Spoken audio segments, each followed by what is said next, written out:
বান্দা, নামাজি যদি বেশি সওয়াব পেতে চাও, 3 জায়গা ছাড়া জিয়ারতে যাবে না। আপনার জলিলপুরের জমিন থেকে কাবা বাইতুল্লাহ জিয়ারতে চলে যাও, 1 রাকাত নামাজ তুমি পড়ে নাও, আমি আল্লাহ 1 লক্ষ রাকাতে সওয়াব দিয়ে দেবো। জোরে বলো সুবহানাল্লাহ। বাবা জলিলপুরের আমার বান্দারা, আমার উম্মতেরা, তুমি যদি নামাজে বেশি সওয়াব পেতে চাও, জেরুজালেম নয় ফিলিস্তিনে চলে যাও, মসজিদ আকসায় চলে যাও, 1 রাকাত নামাজ পড়ে নাও, 50,000 রাকাত নামাজের সওয়াব পাওয়া যাবে। জোরে বলো সুবহানাল্লাহ। ও জলিলপুর উম্মতেরা, 3 জায়গা ছাড়া জিয়ারতে যাবে না। নামাজে যদি তুমি বেশি সওয়াব পেতে চাও, মসজিদ নববীতে চলে যাও, 1 রাকাত নামাজ পড়ে নেবে, 1000 রাকাত নামাজের সওয়াব পেয়ে যাবে। জোরে বলো সুবহানাল্লাহ। কেউ এখান থেকে দাদা পীরের মাজারে নামাজ পড়তে যায় না, খাজা বাবার মাজারের ভেতরে নামাজ পড়তে যায় না, গসপাকের মাজার নামাজ পড়তে যায়। ওটা নামাজের হাদিসটা কবরে লাগিয়ে সমাজের লোককে ধোকা দিচ্ছে, দেখো 3 জায়গা ছেড়ে 4 জায়গা চলে যাচ্ছে। জোরে বলবেন নাউজুবিল্লাহ, জোরে বলবেন নাউজুবিল্লাহ। হাদিসের ধোকা দেখুন, হাদিসের ধোকা দেখুন, মানুষ বিভ্রান্ত হয়ে যাচ্ছে, মানুষ বিভ্রান্ত হয়ে যাচ্ছে। মুজাদ্দুজ্জামান পাঠিয়েছেন, জুরুল কবর ফাইন্নাহু তুযাক্কিরুল মাউত। আল্লাহ নবী বলেছেন, উম্মতেরা, ঈমান যদি বাঁচাতে চাও, আল্লাহকে ভয় করতে যাও, মউতকে বেশি বেশি ভয় করতে হবে। আর মউতকে বেশি বেশি ভয় যদি করতে চাও, মরা মানুষের কবরে গিয়ে বেশি বেশি জিয়ারত করতে হবে। জোরে বলো সুবহানাল্লাহ, জোরে বলো সুবহানাল্লাহ। হাদিস ভেঙে দিই ভালো করে, বিরক্ত হচ্ছেন? এগুলো আমাদের জানার দরকার আছে না নেই? নেই? ভালো কোশ্চেন। এইবারে দাদা পীর জিয়ারতে পাঠালেন, তাহলে হাদিস মোতাবেক হলো। একবার জোরে বলুন, জোরে বলুন। সবে বরাতে এরা কেন জিয়ারত করতে যায়? কি সর্বনাশী কথাবার্তা বলুন দিন। আরে তোমার আল্লাহ মাফ করেন, তোমার আব্বা মা হয়তো খোদাই ভালো জানে, কবরে দিয়েছো কি শ্মশানে দিয়েছো কি কোথায় দিয়েছো, আমরা তো জানি না। আমাদের আব্বা মাকে দিয়েছি, ইন্তেকাল হয়েছেন তারা, অর্থাৎ বেলাদাত সানবিয়া, একটা দেশ থেকে আরেকটা দেশে তারা স্থানান্তরিত হয়ে চলে গেছে। আমরা তাদের কাছে যাই, তাদের সঙ্গে নিসবত তৈরি হয়। একবার জোরে বলবেন না, একবার জোরে বলবেন না। ও জওয়ান ছেলেরা, মুজাদ্দিদুজ্জামানের মহাব্বতে প্রেমে ভালোবাসায় প্রেসক্রিপশন হয়ে গেল, আল্লাহর ওলিদের মাজারগুলোকে বেশি বেশি করে জিয়ারত করো। এই এবছর জানুয়ারি মাসের 7 তারিখে বুঝলেন, বদরের মাঠে গেছি, বদরের মাঠে জিয়ারত করেছি। আপনি বেদাত কাজ এখানে করলেন কেন? খোদার কসম বলছি, পৃথিবীতে বদরের যুদ্ধে 14 জন সাহাবা শহীদ হয়েছিলেন। সেই 14 জন কিরকম আছে জানেন? কিরকম আছে শুনবেন? আল্লাহর কসম বলছি, ওই 14 জনকে আল্লাহ বলছে আমাকে ওদের খেতে দিতে হয়। আরো জোরে বলবেন না সুবহানাল্লাহ। মনে মনে করবি যে মরে গেছে তো কাফের হয়ে যাবি। আল্লাহ বলছে ওরা এমন জিন্দা, ওদের টাইম টাইম খাবার পাঠাতে হয়। বাল আহয়াউন ইনদা রাব্বিহিম ইউরযাকুন। এমন জিন্দা তারা, তাদের রুজি পাঠাতে হয়। জোরে বলো সুবহানাল্লাহ। তাহলে মুজাদ্দুজ্জামান পাঠালে, যাও 25 বছর ঘুরলেন। কত বছর? 25 বছর ঘুরে ফুলপুরা শরীফে ফিরে এসেছেন। তখন মেজুজুর কেবলা রহমতুল্লাহ আলাইহ চেহারা আপেলের মতো, আর একদম ফুল ইয়াং। দাদু বলছে, বাবা আবু জাফর। জি আব্বা। আমি মুফতি জিয়াদ আলী সাহেব রহমতুল্লাহ আলাইহ, পাঁচলার বদরুদ্দিন আজহারি রহমতুল্লাহ আলাইহ, আর বেলপাড়ার নিয়ামত সাহেব হুজুর রহমতুল্লাহ আলাইহ, সাইফুদ্দিন সিদ্দিক হুজুর কেউ রহমতুল্লাহ আলাইহ, মেজলা হুজুর রহমতুল্লাহ, এনাদের জবান থেকে যেটা মুখ থেকে শুনতাম, আমার জীবনে আর কেতাব খোলার প্রয়োজন হতো না, ওনাদের জবানটাই আমার কেতাব ছিল। বাকি কোনো মৌলবী কিছু বললে আমি কেতাব খুলতে হতো। এই যে কথাটা এখন বলছি, এটা মেজুরি করে নিজে মুখে গল্প করেছে, যেন বলবেন না। বলছে বাবা আবু জাফর, জি আব্বা। যাও না গো। কোথায় আব্বা? এই আব্দুল মোমেন এসে একটু দেখা করে। হুজুরগুলোর চেহারা তখন আপেলের মতো। আব্দুল মোমেন ভাই এসো, দুটো গল্প করি। হ্যাঁ মেজো ভাই ভালো আছে, তুমি ভালো আছো?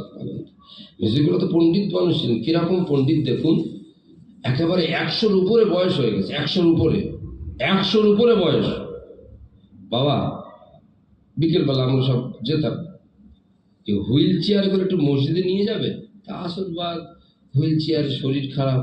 না রে বাবা, বয়স হয়ে গেছে, চোখটা দুর্বল হয়ে গেছে, মসজিদে নিয়ে গেলে পড়তে তো পারবো না, এখন আমার কেতাবগুলো তো একবার চোখে দেখতে পাবো। সুবহানাল্লাহ। ও যুবক ছেলেরা, মুফতি আলা বলছেন আব্দুল মুমিন ভাই, একবার বলেন 25 বছরে আপনার তো অনেক কিছু জীবনে ঘটেছেন, খাস কিছু কথা আমি আবু জাফরকে শোনাও।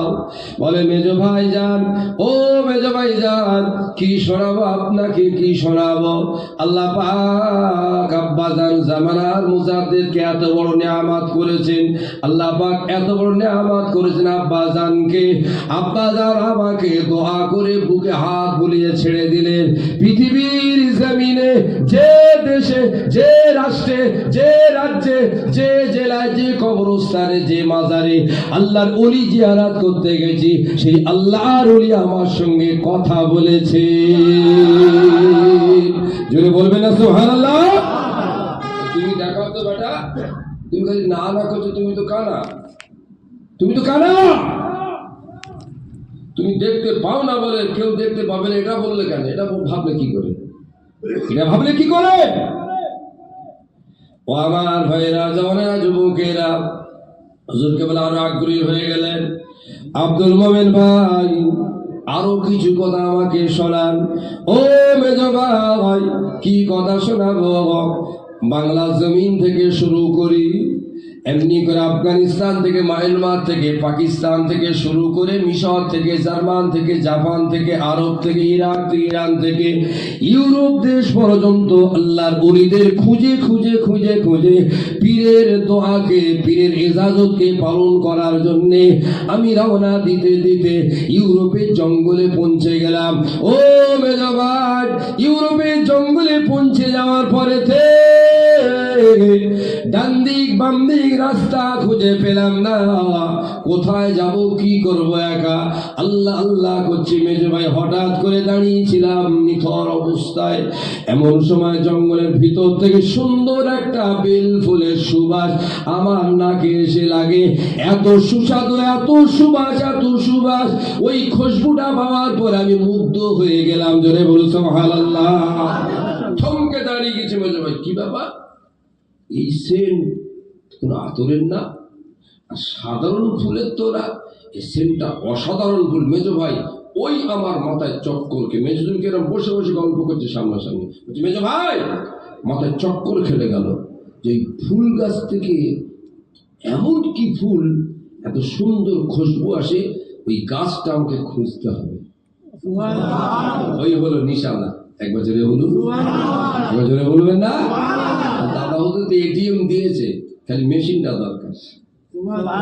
একবার জোরে বলবেন না সুবহানাল্লাহ।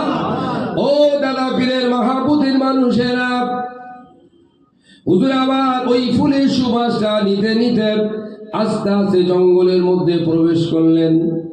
একদিন পার হয়ে 1 রাত 2 রাত 3 রাত 4 রাত 4 দিন পার হয়ে গেল। যত গভীরে চলে যান তত বেশি সুবাসিত হয়ে যান। এমন সময় এমন একটা জায়গায় পৌঁছে আল্লাহ আর মনে হয় খুঁজতে হবে না, আল্লাহ পাক এইবার আমি সেই ফুলটা পেয়ে যাব। জোরে বলো সুবহানাল্লাহ। ও মেজো ভাই যান, ফুলটা পাওয়ার জন্য 4 দিন 4 রাত না খেয়ে না দে খুঁজে জঙ্গলে চলে গেলাম। জঙ্গল বলে আমার আর মাথায় নেই, রাস্তা বলে মাথায় নেই। ওই সুবাস শুকতে শুকতে আগিয়ে চলে গেলাম, এমন একটা জায়গায় চলে গেলাম, এইবার আমি গাছটা পেয়ে যাব। গাছ পেয়ে গেলাম, তবে মেজ ভাই যান ওটা গাছ নয়, গাছ নয়। আমি গিয়ে দেখি একজন আল্লাহর ওলি, আল্লাহর মহাব্বতে সেজদায় পড়ে আছেন, আর তার চেহারা দিয়ে জান্নাতের খুশবু জাহির হয়ে গেছে। সুবহানাল্লাহ। তো ভাই আমি তো অবাক, গাছটা ফুল গাছ মনে করে খুঁজলাম, দেখি একজন সেজদা দিয়ে আছে আর শরীর দিয়ে ভরভর ভরভর করে সেন্ট বেরিয়েছে। কদিন আগে সাইফুদ্দিন হুজুর কেবলা মাজার শরীফ থেকে সেন্ট বেরিয়েছিল, লোক কত ঠাট্টা করে শুনেছেন? শুনেছেন না শোনেননি? শোনেননি? শোনেননি? মেজুর কেবলা সাইফুদ্দিন কেবলা ইন্তেকালের পর দরবারে আলোচনা হচ্ছে দাফন কোথায় করা হবে। সবাই বলছে বাইরে, কেউ কেউ বলছে না বাড়ির বড়ই নেই, তাহলে নাকি মাজার শরীফের মধ্যে দাফন করা হবে। মাজার শরীফের ভিতরে এমন জায়গা, একটা কবর খোলার মতো জায়গা নেই, অথচ সবাই বলছে বাড়ির বড় ভেতরেই থাকবে, বাড়ির বড় ভেতরেই থাকবে। তখন সিদ্ধান্ত কি হলো? সিদ্ধান্ত হলো যে মেসুই কেবলার পাশে দেওয়া হবে, সামনের দিকে দেয়াল ভেঙে একটু বাড়িয়ে নেওয়া হবে। দেখেছেন? দেখেছেন দেয়াল বাড়ানো, এই ভেরি রিসেন্ট কিছুদিন আগে, যেহেতু দেয়াল ভাঙা এদিকে আপ ডাউন হয়ে আছে, একটুখানি মাটি ধস নেমেছে। উফ, মাটি ধস নেমেছে, যে ধস নেমেছে সবাই শুনে এবারে মাটিটা দিতে গেছে। মাটিটা চাপা দিতে গিয়ে দেখে না যেমনের কাফন তেমন আছে, আর হুজুরের মাজার মুকাদ্দাস থেকে আল্লাহ পাকের নিয়ামতের খুশবু জাহির হয়ে গেছে। সুবহানাল্লাহ। ঠাট্টা করছে মৌলবীরা, এইসব শুনে ঠাট্টা করছে।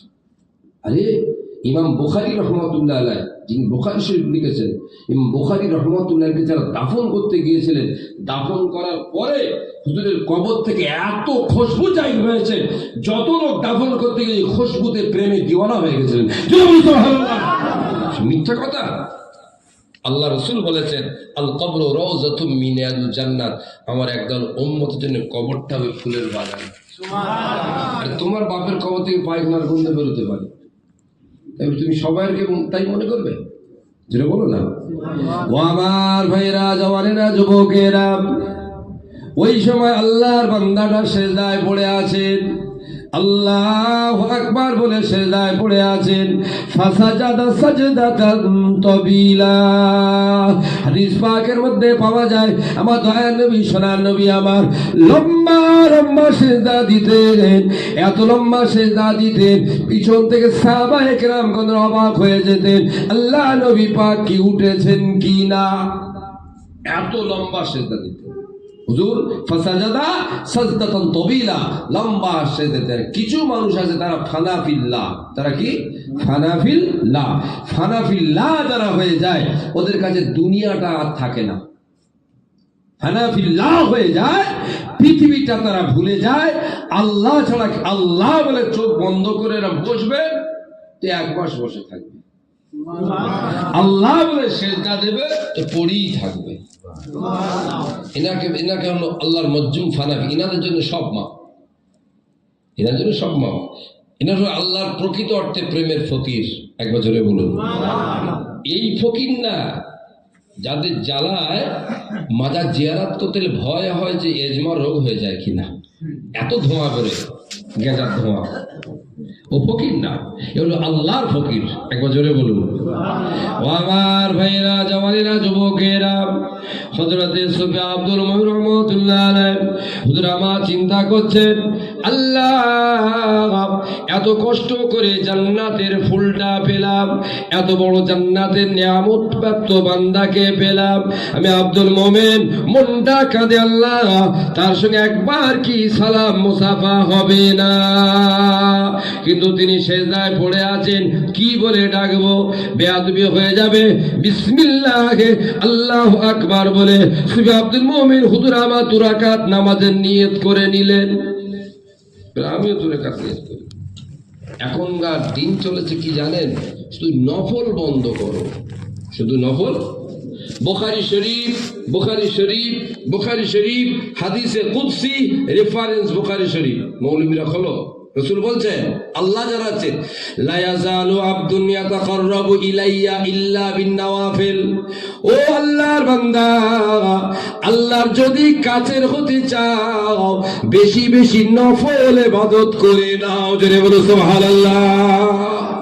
নফল নামাজ পর্যন্ত বাদ, নফল ইবাদত বাদ, নফল তাসবিহ বাদ, নফল জিকির বাদ। আর আল্লাহ বলছেন হাদিসে কুদসি বুখারী শরীফে, আল্লাহর কাছের হতে চাও তো নফল বেশি বাড়িয়ে দাও। সুবহানাল্লাহ। কি সাহস! পুরো নফল out, up to Mecca Medina, up to Mecca Medina পর্যন্ত। তাই আমাদের মানতে হবে।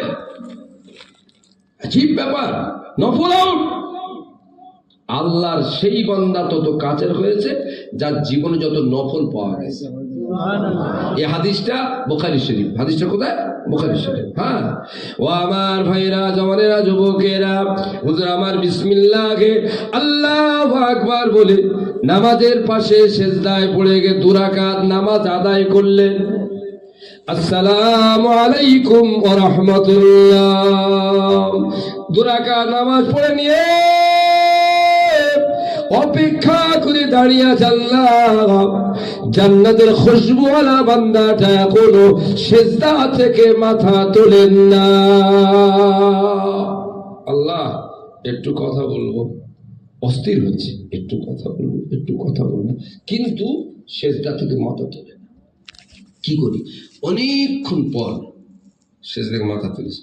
আসসালামু আলাইকুম ওয়া রাহমাতুল্লাহ, আসসালামু আলাইকুম ওয়া রাহমাতুল্লাহ। জোরে বলুন সুবহানাল্লাহ। এইবার ভয় খাচ্ছে আব্দুল মোমেন সাহেব, কি বলবে? জঙ্গলে, আমি তো হিন্দু ছিল, মুসলমান হয়েছি, আবার ইউরোপ। ভয় পাচ্ছে, রেগে যাবেন, কিছু বলবেন, ভয় পাচ্ছে। আবার চিন্তা করছে, আল্লাহওয়ালা বান্দা, যা হয় হবে। আমার তো পীর দোয়া করে দিয়েছে, একটাই মনের সাহস, পীর তো দোয়া করে দিয়েছে। বলছে, মেজো ভাই, মেজো ভাই মেজুকে বলছেন, ও মেজো ভাই, কি বলবো মেজো ভাই, আব্বাজানকে আল্লাহ পাক কি নিয়ামত করেছেন মেজো ভাই। আমি ভয়েতে অস্থির হয়ে যাচ্ছি, সিজদা থেকে মাথা তুলে কি বলবেন? এমন একটা কথা বলেছেন আমাকে, এক কথায় আমার কলিজাটা ঠান্ডা হয়ে গেছে। কি বলেছে ভাই? কি এমন কথা বলছে? আমি ভয়ে কাঁপছিলাম, ভয়ে কাঁপছিলাম, এমন একটা কথা বলেছে আমার কলিজা ঠান্ডা হয়ে গেছে। হঠাৎ করে বল, কি বলেছে? বলো বলো আব্দুল মোমেন ভাই, বলো। সুফি আব্দুল মোমেন হুজুর আবার মুচকে মুচকে হেসে বলছেন, মেজো ভাই, সেজদা থেকে মাথা তুলে সালাম ফিরিয়ে গিয়ে একটাই কথা আমাকে বললেন, বাবা আব্দুল মোমেন কখন এসেছো? জোরে বলো সুবহানাল্লাহ। ও মেজো ভাই রে,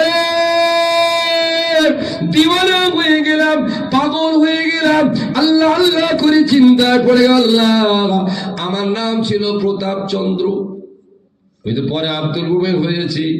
এ তো ইন্ডিয়া না, বাংলাদেশও না, পাকিস্তানও না, ইউরোপের নির্জন জঙ্গল।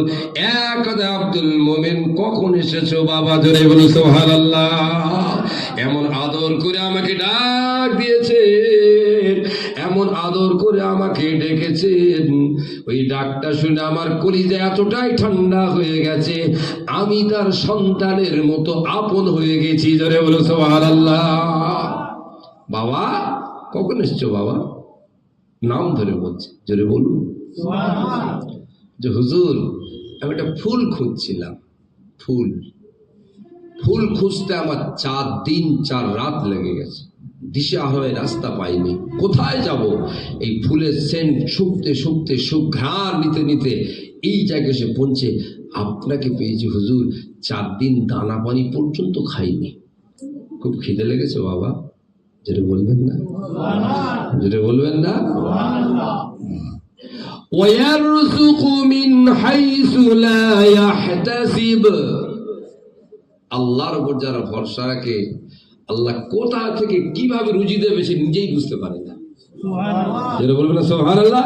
বিসমিল্লাহ আল্লাহু আকবার বলে আল্লাহর সেজদাকারী জান্নাতি বান্দাটা ওই সেজদা জায়গা থেকে সঙ্গে সঙ্গে তিনটে গরম রুটি হাতে নিয়ে বলছে, আব্দুল মোমেন জান ভরে খেয়ে না, খাও বাবা খাও। কিন্তু আল্লাহ ডাইরেক্ট খাওয়াতেন কাকে? ডাইরেক্ট وإذا باتت يطعمني ربي ويسقيني। ও বাবা সাহাবারা তোমরা যখন ঘুমিয়ে পড়ো, সব সাহাবারা ঘুমিয়ে পড়ে, আমি রাসূলুল্লাহকে গোপনে গোপনে গোপনে আমাকে আল্লাহ পাক আমাকে খাইয়ে দেন। জোরে বলো সুবহানাল্লাহ। وإذا باتت يطعمني ربي ويسقيني। রাসূল বলছেন সেই আল্লাহ রসুলের মহাব্বতের মানুষদেরকেও আল্লাহ গায়বী খাজনা থেকে রুজি দেন। জোরে বলবেন, জোরে বলবেন না সুবহানাল্লাহ। সবে রুটিটা নিয়ে খাবে। বাবা আব্দুল মোমেন জান ভরে খেয়ে নাও বাবা, 4 দিন তোমার খাওয়া হয় নাই। ও আব্দুল মোমেন আমাকে একটু দাও বাবা, কবে খেয়েছিলাম আমার তো মনে নাই। আব্দুল মোমেন একটুখানি আমাকে খেতে দাও। ও আমার ভাইরা বাবেরা, ও দাদা পীরের মহাব্বতের মানুষেরা, ওই সময় হুজুর আমার একটা রুটি নিয়ে বলে, হুজুর আপনি একটা খান, আমি দুটো খাই। হুজুর একটা হাতে নিলেন, আব্দুল মোমেন হুজুর আমার দুটো হাতে নিয়ে খাওয়া শুরু করলেন। হঠাৎ করে বলছেন, বাবা আব্দুল মোমেন এখানে তোমার থাকা হবে না, যাও তুমি এখান থেকে চলে যাও। এই কথা শোনার পরে আব্দুল মোমেন হুজুর আমার ঝরঝর করে কেঁদে ফেললেন। হুজুর কি অন্যায় করেছি বলেন, কি বেয়াদবি করেছি বলেন, মাফ করে দেন, মাফ করে দেন, আমাকে তাড়িয়ে দেবেন না। না বাবা না, কোনো অন্যায় না, তোমার কপাল ভালো, ভাগ্য ভালো। আব্দুল মোমেন চলে যাও, চলে যাও, চলে যাও। কেন হুজুর চলে যাব? বলে ভারতবর্ষের জমিনেতে হুগলি জেলার ফুরফুরা বলে একটা গ্রাম আছে, ওই গ্রামে জামানার মুজাদ্দিদ আছে, তিনি তোমার নাম ধরে ধরে বলছে, আব্দুল মোমেন ঘরে চলে আয়। ধরে বলো সুবহানাল্লাহ। আল্লাহ আমার তো নাম বললো, আমার পীরেরও নাম বলে দিয়েছে। ধরে বলবেন না সুবহানাল্লাহ। যেই বলেছে চলে যাও, 1 সেকেন্ড দেরি করেননি, ওই অবস্থায় উঠে পড়েছে। মৌলানা আশরাফ আলী থানভী রহমতুল্লাহ আলাইহি একটা ফতোয়া আপনাদের শিখিয়ে দিয়ে যাই। আপনার কাছে সব থেকে বড় কে? আপনাকে সব থেকে বড় আলেম কে? আশরাফ আলী থানভী দেওবন্দি রহমতুল্লাহ আলাইহি কোরআনের আয়াতুল ফাওকা যু ইলমিন আলিম, এই আয়াতটাকে কোট করে আশরাফ আলী থানভী রহমতুল্লাহ লিখছেন, বাবার ওপর বাবা, তার ওপর বাবা, বাবার ওপর বাবা থাকবে, তোমার কাছে বড় বাবা হলো তোমার পীর। একবার জোরে বলবেন না সুবহানাল্লাহ। থানভী সাহেব ফতোয়া দিয়েছেন, আপনার কাছে সব থেকে বড় হলো আপনার পীর, সব থেকে বড় শিক্ষক। একবার জোরে বলবেন না সুবহানাল্লাহ। বাবা আমার পীর ডেকেছে, জান্নাতের খুশবু বেরুক আর যাই বলুক, আমি 1 সেকেন্ড থাকবো না। সুবহানাল্লাহ। হযরত আব্দুল মোমেন হুজুর আমার উঠে দাঁড়িয়ে পড়লেন। একজনা পরিবার দেরি করবেন না। ওই সময় তিনি ঝরঝর করে কেঁদে, আব্দুল মোমেন দাঁড়িয়ে যাও, দাঁড়িয়ে যাও, চলে যাও না বাবা, চলে যাও না। ও আব্দুল মোমেন রে, 25 বছর পরে তুমি ফুরফুরা জমিনে চলে যাবে, ইন্ডিয়ার জমিনে তোমার পীর জামানার মুজাদ্দিদের সঙ্গে তোমার দেখা হবে, কত আদর কত মহব্বত তুমি করবে। ও আব্দুল মোমেন আমার তরফ থেকে বাবা 1000 সালাম নিয়ে যাও, জামানার মুজাদ্দিদের কদমে দিয়ে দেবে। জোরে বলো সুবহানাল্লাহ। কপাতার মনীষা হয়েছে তুমি, দাদা পীরের মোখালেফ ফতোয়া দিচ্ছ, হ্যাঁ কপাতার মনীষা হয়েছ। তাদের চেহারা থেকে জান্নাতের খুশবু বেরোচ্ছে, তারা মুজাদ্দিদুজ্জামান কদমে সালাম দিচ্ছে। তুমি মুজাদ্দিদুজ্জামানের মুখালেফ মসলা দিচ্ছ, বুক কাঁপে না? ভয় লাগে না? এটাও আমরা ভালো বুঝি, পিঁপড়ে টানা উঠলে কি হয়।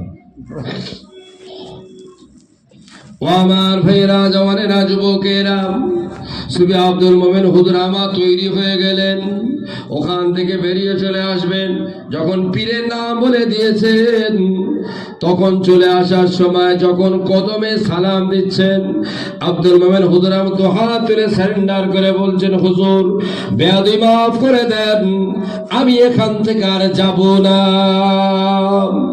পীরের নামটা যখন বলে দিয়েছেন, হুজুর আমি যাব না, আমার পীরের সঙ্গে বেয়াদবি হয়ে যাবে, ততক্ষণ পর্যন্ত যাব না যতক্ষণ না আপনি আপনার পরিচয়টা আমাকে বলে দেবেন। জোরে বলুন সুবহানাল্লাহ। আমি যাব না। বাবা তোমার পীর ডেকেছে, আমি তৈরি, যাও। বলে আপনি কে আগে বলুন? আরো জোরে, আরো জোরে। কি কানেকশন এটিএম এর মতো। দেখুন আফ্রিকার জঙ্গলে বসে আব্দুল হাজি, ওখান থেকে কানেকশন হচ্ছে, যেটা বলবেন না। আর জলিলপুর থেকে ফুরফুরা কি আফ্রিকার মতো দূর হবে নাকি? দূর হবে? দিলটা ঠিক রাখুন, স্বচ্ছতা রাখুন, মহাব্বত রাখুন, ইনশাআল্লাহ বিফল যাবে না। একবার জোরে বলবেন না সুবহানাল্লাহ। ওরে আমার ভাইরা, জওয়ানেরা, যুবকেরা, হুজুর আমার যখন বারবার করে আবদার করতে লেগেছেন, ওই সময় আল্লাহ সেজদাখানি জান্নাতি বান্দাটা ঝরঝর ঝরঝর করে কেঁদে ফেললেন। রে আব্দুল মোমেন, রে ও আব্দুল মোমেন, আমাকে নাচারে ফেলে দিলে বাবা, যাও, চলে যাও, চলে যাও, চলে যাও, আর পরিচয়টা জানতে হবে না। আপনার পরিচয় না দেওয়া পর্যন্ত আমি আব্দুল মোমেন এখান থেকে যাব না। এমন সময় ঝরঝর করে কেঁদে বলেন, বাবা তোমার কপাল ভালো, তকদির ভালো, ভাগ্য ভালো, তোমার পীর জামানার মুজাদ্দিদ তোমাকে জিয়ারতের জন্য পাঠিয়ে দিয়েছিলেন, 25 বছর হয়ে গেল তোমাকে দরবারে ডেকেছেন। আর লুকাবার আব্দুল মোমেন, যে জামানার মুজাদ্দিদ তোমাকে জিয়ারত করতে পাঠিয়ে দিয়েছেন, সেই জামানার মুজাদ্দিদ আমাকে এই জঙ্গলে সেজদায় পাঠিয়ে দিয়েছে। জোরে বলুন সুবহানাল্লাহ। দূরে আছেন তো কি, নজর আছে সব সময়, বলুন ইনশাআল্লাহ। আমি শুনেছি পিরানে পীরদের কাছ থেকে খাস কথা, কিছু খাস কথা যেগুলো কেতাবের বাইরে।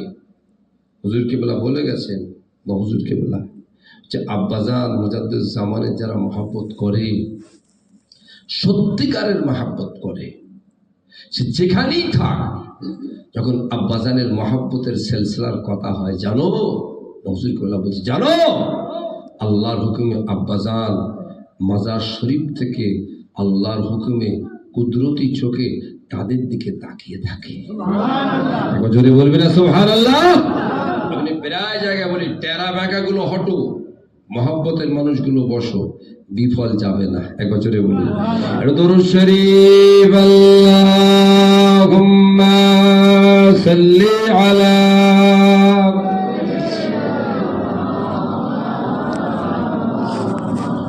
وعلى آل سيدنا